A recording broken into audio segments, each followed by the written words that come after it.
Yay! I feel like it's my birthday!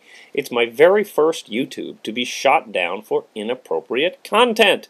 Amazing! No obscenity, unless you think referencing Atlas Shrugged and using the word crap is obscene. Wow! Pretty impressive, people! What makes this even more impressive is that this is occurring in an exchange with people who purport to be free thinkers.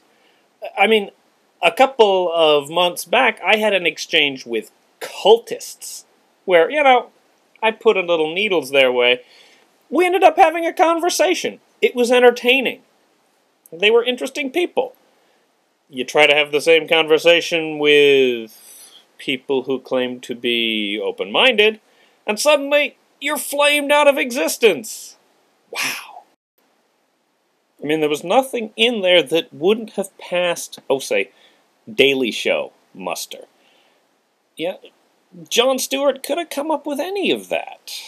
But, I don't know. Maybe you guys don't watch humor. I mean, think, people, think how Fox News would love this. The Blasphemy challenge is all over YouTube. They're letting people attack Christians. And yet when a Christian minister goes up and puts up a satire about the Blasphemy challenge, it gets taken down. Oh, they would eat that up with a spoon. They would love it. Fortunately, I have enough, shall we say, spiritual discernment to know that when I'm tempted to call Fox News about something, that's probably Satan talking. Or Rupert Murdoch, 6 of one, half dozen of the other. So, there'll be no Blasphemy Challenge 2. Not gonna put it back up again. Not gonna try to mess with you. You're obviously a little touchy. A little bit, shall we say, easily spooked. Try to keep the movement slow. Not make any assertions. I don't want to frighten you.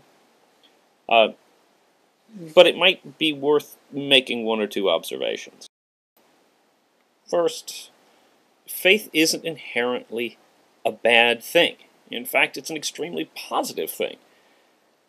Listening to most of the backstories which people seem obliged to provide with their challenge, most of you who've taken the challenge have been badly burned by either fundamentalism or any form of faith that does not permit you to express yourself as an individual or to articulate your doubts about some of the more problematic aspects of either Christian tradition or Mormon tradition. You've been burned because you're basically bright. Most of you have faced that challenge, and seeing no other options, faith seems to be little more than Sigmund Freud's illusion. You just don't want to have any part in it. You've been hurt by it too badly. Second, most of those who have taken the Blasphemy Challenge seem not to dislike what is at the heart of Christian faith, Jewish faith, Islam, Buddhism, the core teaching that we are all called to care for one another, called to show empathy towards one another, called to love one another. That in fact, that is, at least within Christian tradition, that's who God is. That doesn't offend you. I think what most of you have been troubled by is the fact that Christians, Muslims, Jews, all of us, have a tendency to take whatever it is we have and to turn it into a means of asserting power over other people. Teaching that might be perfectly legitimate, a tradition that has a lot to offer, suddenly becomes just another way for people to oppress each other. And that, I think you're responding to that, the fact that most religions have in fact betrayed their essence.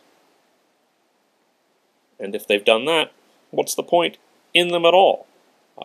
Your response to faith seems mostly idealistic, and that's not a bad thing. Finally, I think many of you are turned off by faith because, Rational Response Squad, it's irrational. You want something to be empirically explicable. You want it to be something that can be grasped with the mind. And in that, oddly enough, strange irony here, you're sharing the perspective of fundamentalism. Fundamentalists believe, their entire belief system is that faith is something that can be grasped. They take that system of scripture, of tradition, and they say this is God. You can grasp it. Study this and you will completely understand who God is. But that's not faith. I've got another YouTube on it. It's called Fundamentalism is Idolatry. You can look at that if you'd like. But that isn't faith. 19th century philosopher and existentialist and theologian Soren Kierkegaard taught that, in fact, though reason has a place in faith, it can only take you so far. If you're trying to engage in a transcendent reality, something that steps outside of spatial or temporal bounds, you're never going to be able to grasp that with reason and rational constructs and symbolic constructs, because those are all part of the fabric of our existence. They're part of space, they're part of time, and they can't be used to grasp something beyond that. Someone who claims that they have a rational approach to faith doesn't have faith at all. Faith is not irrational, it's transrational. You've got to integrate it, but then realize it has its limitations. You respond to that, it's a legitimate response, but it's not really responding to what faith is. Just don't exchange one form of zealotry for another. Keep your mind open. Simple enough thing. Beloved Spear, ciao.